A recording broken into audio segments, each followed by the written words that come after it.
Mesdames, Messieurs, bonsoir. Merci de votre fidélité. Voici les titres à développer pour ce 20h.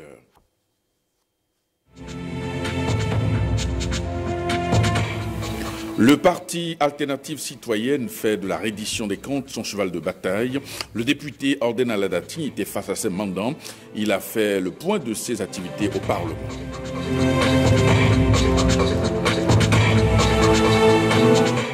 Visite de chantiers d'infrastructures routières dans les départements de l'Atakora et de la Donga. Le ministre Alassane Seydou constate l'évolution des travaux sur fond de satisfaction.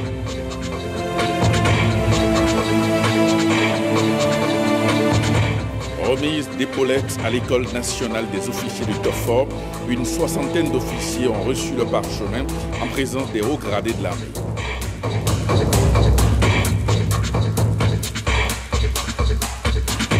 Merci et bienvenue à cette édition. Le député Orden Aladati, dans un exercice de reddition de comptes face aux militants, session de Cotonou du Parti Alternative Citoyenne.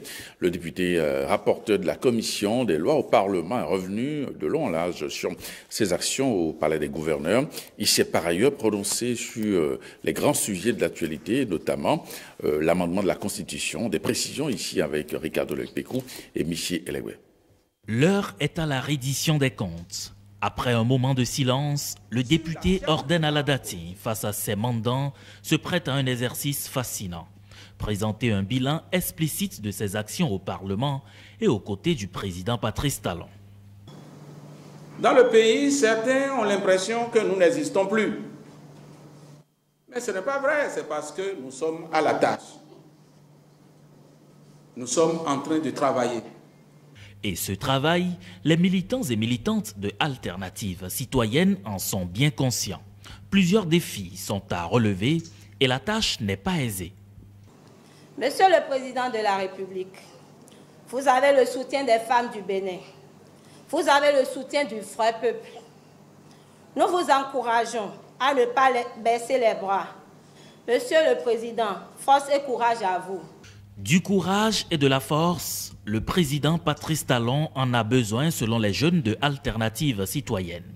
Car selon eux, il n'est pas facile de gouverner par l'exemple, mais le président Patrice Talon a réussi le pari. La preuve, ce sont les multiples succès qu'il engrange à travers les réformes instaurées. Nous constatons que les actes visent réellement l'intérêt général, de sorte à donner la même chance à tous les jeunes de ce pays. Nos écoles ont eu des salles de classe sans des éternelles poses de pierre, comme ce fut le cas par le passé. Des fils de ce pays sont admis pour le concours de la magistrature. Des pauvres sont admis pour le concours de l'enseignement. Sans connaître personne, des jeunes sont devenus greffiers. La misère des étudiants est considérablement réduite par la loi sur le bail à habitation. L'assainissement des finances publiques est désormais effectif. Nous savons désormais que le vrai ennemi de ce peuple, c'est celui qui s'oppose à une réforme fondamentale de l'État. Nous sommes convaincus de la pertinence des réformes et mettrons tout en œuvre pour que le oui soit majoritaire.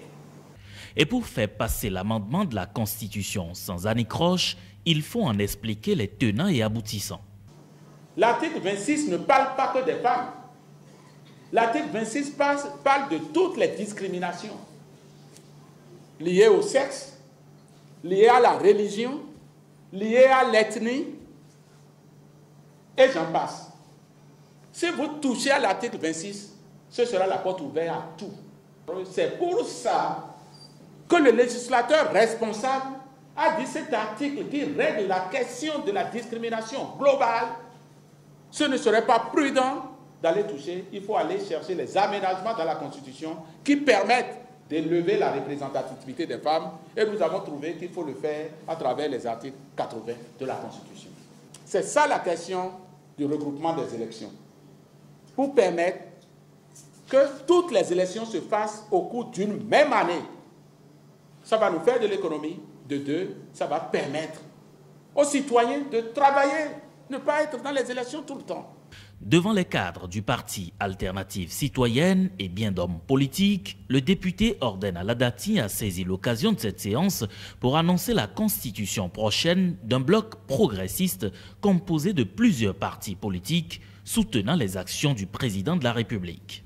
Ce bloc dit progressiste, au cœur duquel nous sommes, va faire sa première sortie officielle. Les partis engagés aujourd'hui, c'est 11 partis qui sont engagés dans ce bloc-là. Il y a d'autres qui ont déposé des demandes d'adhésion qui sont à l'étude. Vous voyez à Cotonou le bloc que j'indique là, qui peut nous arrêter ici? Les militants et militantes du parti Alternative Citoyenne n'entendent pas rester hors de cette lutte. Ils donnent rendez-vous au peuple béninois pour les prochaines joutes électorales. Le réseau William Fangbedji, au contact des émigrants des communes de Lalo, Toviklin et Dobo, chaque groupe de conducteurs de taxi-moto a reçu 1 million de francs CFA des mains du maire de Lalo, président du réseau qui porte son nom. Objectif aider ces derniers à faire face aux difficultés ordinaires. Henri Fachinon. Dans la 12e circonscription électorale, le réseau William Fangbedji, soutenu par le préfet Christophe Mengbedji, met en œuvre une action sociale à l'intention des émigrants. Il a mis à leur disposition au total une somme de 3 millions de francs CFA. Chaque émigrant incapable de réparer sa moto, faute d'argent, peut faire un prêt de 5 à 10 000 francs CFA, remboursable sans intérêt. Nous, associations des conducteurs de taxis, motos et émigrants, des communes de Dobo, Lalo, Toviklin, disions infiniment merci à son Excellence, Monsieur Fangbedji William, président du dit réseau, qui ne cesse guère de penser au secours des hommes en difficulté. Ce geste est, selon les émigrants, un acte de générosité sans précédent à leur endroit. Il se constitue en une sorte de mutuelle pour une meilleure gestion de cette somme. Nul n'est censé être heureux seul. Quand Dieu donne, il faut que ça jaillisse. Tel a été toujours notre credo. Les émigrants. Une couche délaissée, abandonnée, oubliée, mais qui constitue un maillon très fort, indispensable dans le développement de chaque localité. Le soutien du préfet du Koufo, Christophe Mengbedji, parrain de l'événement, n'a pas fait défaut. Le préfet nous demande de vous dire merci. Merci pour ce que vous faites pour la jeunesse. Merci pour ce que vous faites pour les femmes de notre communauté. Ce que vous faites pour les artistes. Ce que vous faites pour les artisans, ce que vous faites pour les couches démunies. Le préfet nous dit de ne pas oublier de vous dire sincèrement merci pour l'accompagnement aussi que vous faites en soutenant les actions du PAG. Les émigrants de Lalo, Toviklin et Dobo sont heureux. Ils l'ont démontré à travers les rues de la commune de Lalo. Le ministre des Infrastructures et des Transports, Alassane Seydou, était en tournée de supervision sur les chantiers d'infrastructures routières ouverts dans les départements de la Takora et de la Donga, sur le chantier de l'axe Natitengo-Bukombe-Korontière. Alassane Seydou constate que le chantier avance rapidement. L'entreprise est même en avance sur le délai d'exécution. Ghislain Pogué, Simon Villon. À la direction départementale des infrastructures et des transports à Takora-Donga, des civilités d'usage et un chapelet de doléances.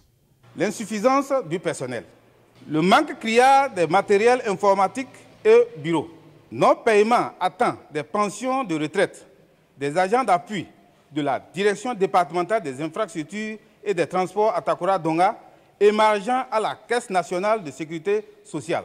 Comme si c'était la journée des chapelets, suivra un autre, celui des nombreux chantiers ouverts dans les départements de la Takora et de la Donga. De l'aménagement et du bitumage de la route Natitengo-Bukombe-Korontière, réalisation et renforcement de la route Djougou-Wewe-Parakou. Les travaux sont achevés depuis la fin du premier trimestre 2017. La route Djougou, Basila-Savalou jusqu'à Dassa. Et la bretelle Basila-Maningri et la bretelle Basila, frontière Togo. À cette liste s'ajoute une autre non moins longue, les chantiers qui s'ouvriront bientôt dans la localité. La construction de la route Djougou, Ouassa, Kérou, Banikwara. Il y a la route Kota, Kouandé, Peunko. L'axe Djougou, Afon, Ndali. L'axe Natitengu-Boukombe-Corontière, 60 km à aménager et à bitumer. C'est l'entreprise Sogea Satom qui est à l'œuvre ici. La fin des travaux est prévue pour février 2020. Les travaux actuellement sont à un taux de consommation de délai de 37% contre un avancement de 42%. Nous sommes avancés sur le calendrier. Nous sommes, comme vous le constatez, de 5% en avance. Et les travaux devraient prendre fin au moment début février 2020. Et nous tenons à respecter ce délai. Le matériau de fondation qui a été choisi est un matériau très spécifique. C'est la première fois que nous l'expérimentons au Bénin. Compte tenu de la région dans laquelle nous sommes et la disponibilité de ce matériau, c'est ce qui a été projeté. Nous avions fait toutes les analyses qu'il faut pour assurer la qualité du matériau que c'est. Comme c'est une première, ça a suscité beaucoup d'interrogations, beaucoup de questions. Nous sommes aussi penchés beaucoup sur l'expérience de l'entreprise qui a eu à réaliser des ouvrages pareils dans d'autres pays. Et finalement, nous sommes revenus à un consensus. Nous avons établi un plan de suivi qualité qui est homologué aujourd'hui, qui pourra être utilisé dans toutes les régions où le matériau sera disponible.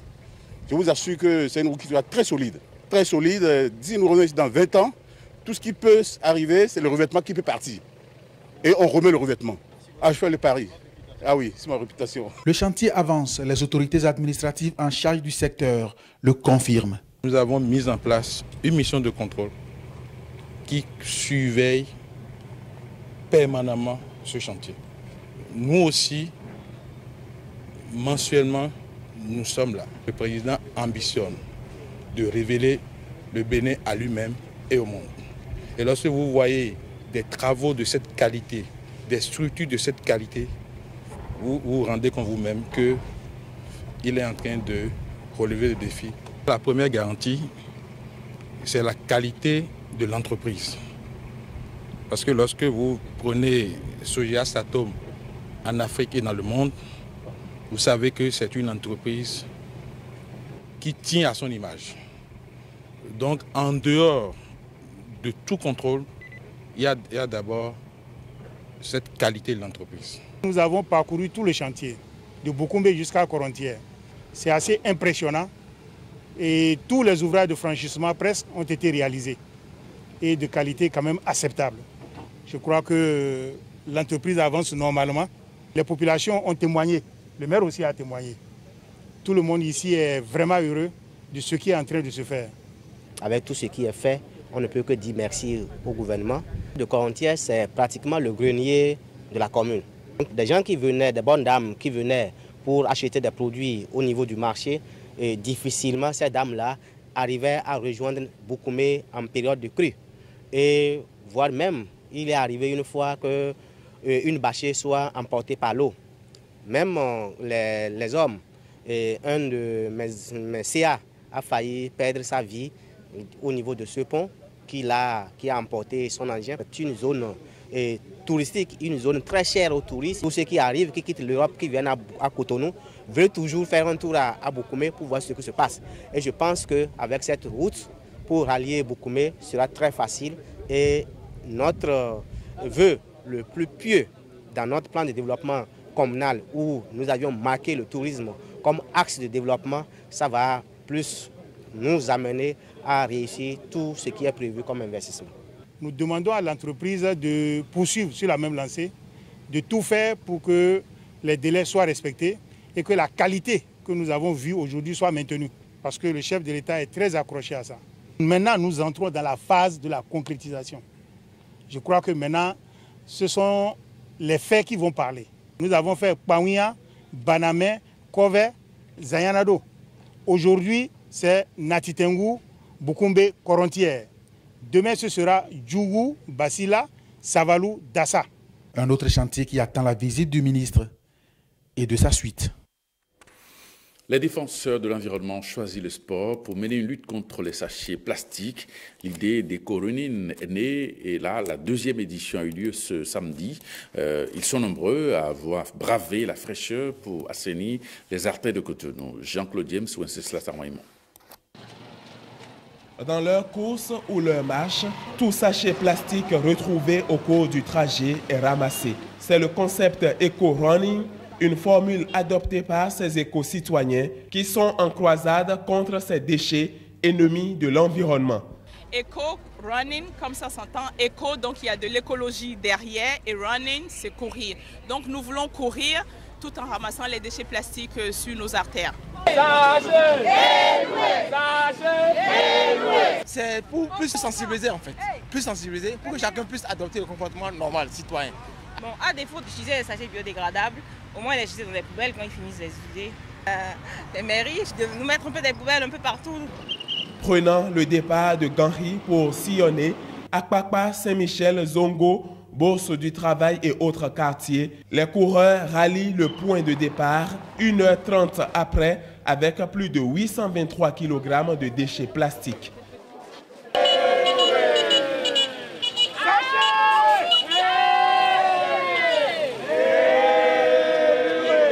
Simplement que les Béninois comprennent le danger qu'est le sachet plastique. En 1h30, nous avons pu ramasser ceci. Regardez l'impact que cela a sur notre santé, sur notre environnement. Et donc, c'est notre responsabilité de nous réveiller. C'est bien de ramasser, mais c'est mieux si on ne salit pas nos villes. Et c'est pour ça que le message que nous voulons envoyer aux gens, c'est de se rendre compte que nous sommes responsables de la propreté de nos villes.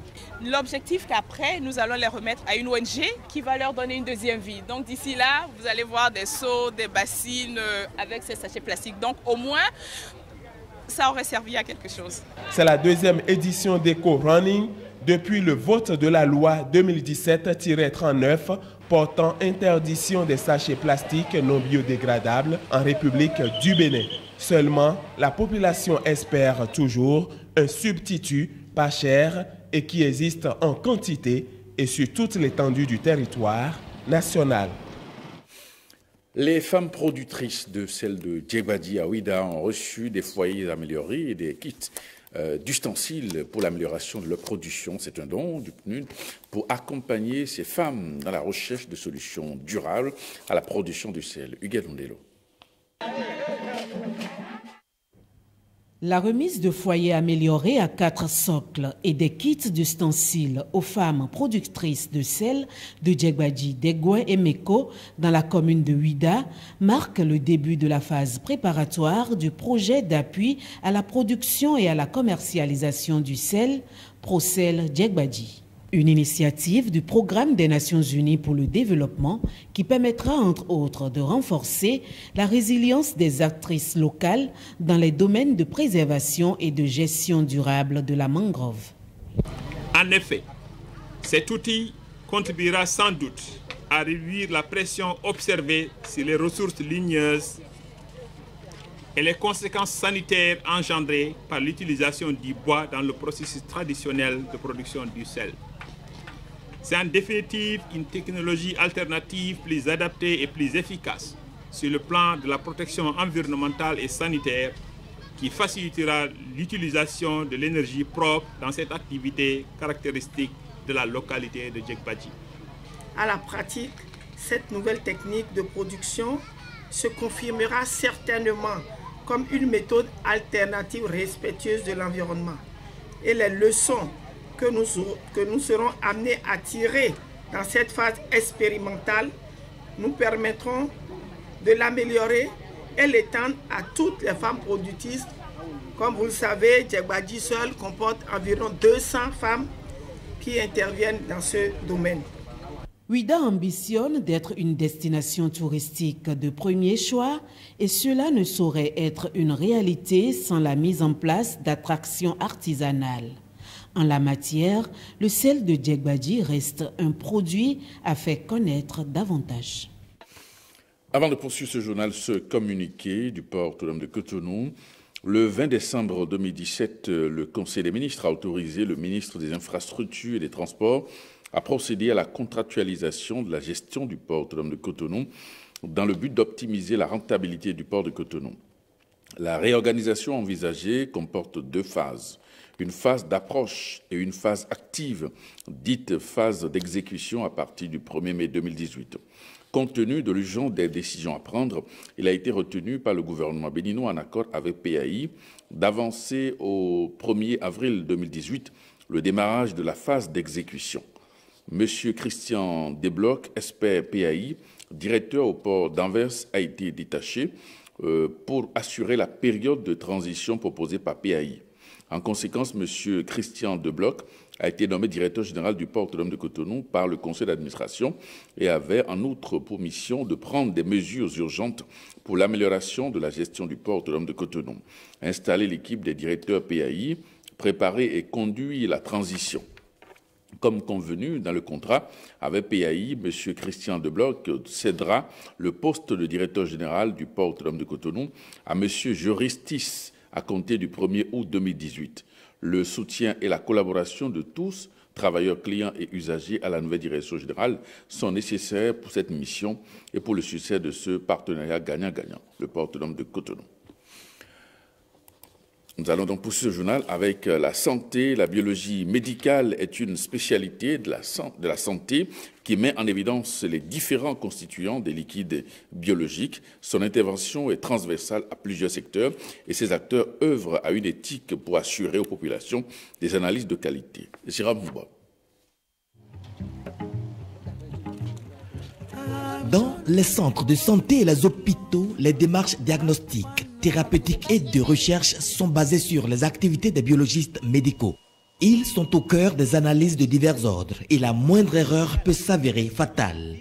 Très peu considérés, ils ont décidé en 2012 de créer un creuset. Lors de notre congrès, nous avions donc procédé à l'installation des 12 équipes départementales de l'Association des biologistes médicaux du Bénin qui ont reçu comme instruction de veiller à organiser des journées du biologiste médical dans tous les départements pour nous permettre d'avoir un creuset beaucoup plus élargi où nous pourrons discuter des préoccupations spécifiques à notre département pour ce qui concerne chacun de ces 12 départements. Restez unis et évitez l'exclusion ou l'ostracisme au sein de votre corporation. C'est très important. Œuvrez pour l'harmonisation des qualifications au sein de votre corporation. Mais beaucoup de défis vous attendent encore. Je vous exhorte à œuvrer ensemble, avec le syndicat, chacun dans ses prérogatives, pour évoluer vers la création de l'ordre professionnel des biologistes médicaux. Partager les difficultés et expériences et se donner la main pour avancer. Voilà l'objectif qui aujourd'hui les rapproche. Ils entendent ainsi œuvrer à asseoir la responsabilité morale du biologiste médical dans l'exercice de sa profession, et ce, sous la direction de leur marraine, l'ancienne ministre Akoko Kende Gazar. Je voudrais saisir cette occasion pour remercier le ministère de la Santé pour les dernières acquisitions en vue de renforcer la qualité du diagnostic biologique au Bénin et encourager nos autorités à poursuivre les efforts en élevant le niveau de décision des laboratoires, soit en érigeant une direction autonome, soit une direction technique dans une agence pour le renforcement de la qualité du diagnostic biologique en République du Bénin. Les 12 bureaux départementaux vont bientôt mettre sur pied l'Ordre national des biologistes médicaux du Bénin. 62 nouveaux chefs militaires ont été libérés par l'École nationale des officiers du TOFOR. La cérémonie de remise d'épaulettes s'est déroulée en présence des hauts gradés de l'armée et du ministre délégué chargé de la Défense nationale. Le point de la cérémonie avec William Tchoki. Tout a commencé dans le noir. Puis quelques instants après, la lumière jaillit.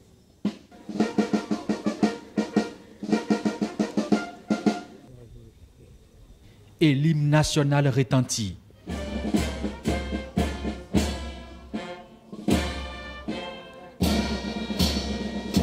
C'est une tradition pour ces gens de cérémonie, la sortie officielle des nouveaux officiers de l'École nationale de Tofor. Ils sont 62 sous-lieutenants qui ont reçu leurs épaulettes. Des épaulettes placées à la majeure de la promotion par le ministre délégué en charge de la défense nationale. Ils sont béninois, congolais, nigériens, sénégalais puis togolais. Ils deviennent dorénavant de nouveaux chefs militaires. Ils ont reçu tous les rudiments pour la cause, selon le commandant de l'École nationale des officiers. Durant leur scolarité, ces jeunes, dans l'optique de la devise de l'école, s'instruit pour mieux servir, sont formés pour être des chefs militaires, des leaders, des meneurs d'hommes, des cadres de la République, aussi bien en temps de paix que de crise et de guerre. Ce nom de gloire, pas souvent évoqué, reçoivent ce soir l'hommage mérité. Cette 13e promotion des officiers dénommée Félicien Dos Santos, avant de partir, après le soin de transmettre l'étendard de l'école à la 14e promotion, cette dernière a été baptisée promotion lieutenant-colonel Mohamedou Saliou Badarou, en hommage à cet illustre officier de l'armée de l'air décédé en 2001. Commandeur de l'ordre national du Bénin, Ils ont chanté pour réaffirmer leur engagement militaire. Une prestation de serment après 2 ans de cours de formation initiale d'officiers et d'officiers spécialisés. Ces nouveaux chefs militaires ont bouclé la fête avec ce défilé pédestre. Eh bien, ce journal se refait. Merci pour votre fidélité. À 23h30, Jérôme Humbor sera dans ce studio pour le JT Soir. Merci et bonne soirée chez vous.